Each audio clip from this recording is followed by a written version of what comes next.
Hello, I'm John Boyega. And I'm Tiana Paris. And I'm Jewel Taylor, director of the film. And today we're going to be taking you through the scene from They Clone Tyrone, where the trio discover a little secret in the church.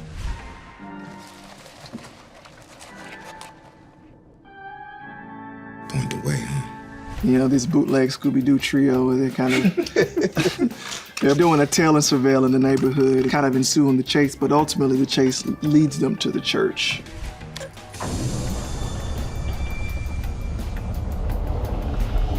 There was no elevator There was no elevator there. No, there's tape on the floor. And we did this like 1,000 times because they're like, we're gonna have to Oh yeah, the position do of the it was CGI weird. and all of this. We had a light that was replicating the effect of a door opening. We had a green screen behind them. To match that effect that we did in the church, we basically did the same shot, except we put them in like a static elevator on a sound stage.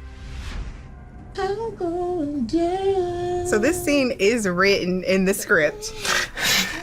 But Yep. Jamie did many different versions Oh yeah. of You this. both did. You both were going crazy back there. Yeah, but that's because he like started doing the beat thing.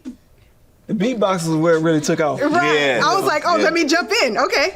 He gonna die beside me. I don't know why. Literally every time is different. I really didn't have to direct none of that scene. I remember you coming back, you were just like, just do it again. Like, it's just, you know what I mean? Have fun. The floor was there. That back wall was there. that thing was there. Yeah. That touch screen. So that is a set extension at the very end. What is set extension?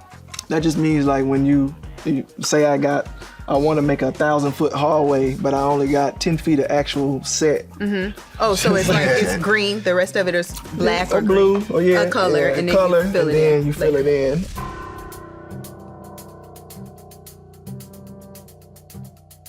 Shout out, that was my brother too. That was That was? getting there you go. electroshock therapy. That was my brother. How did you lot do this with the eyeballs?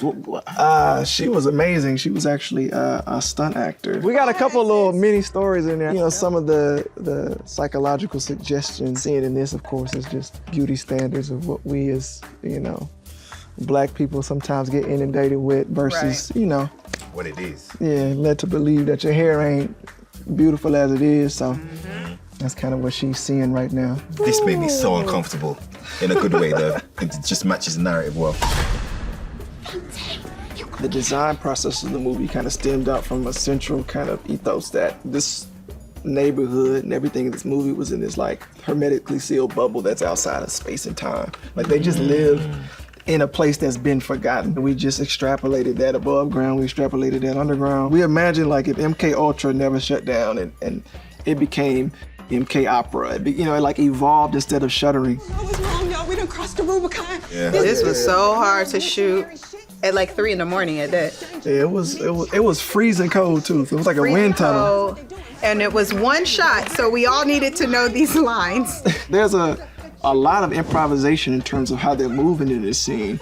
Like we definitely didn't like, okay, after you say this line, you walk over to the urinal, and after you say this line, but it was more so like, this is where the scene turns, this is where the scene turns, this is where, the decision is made.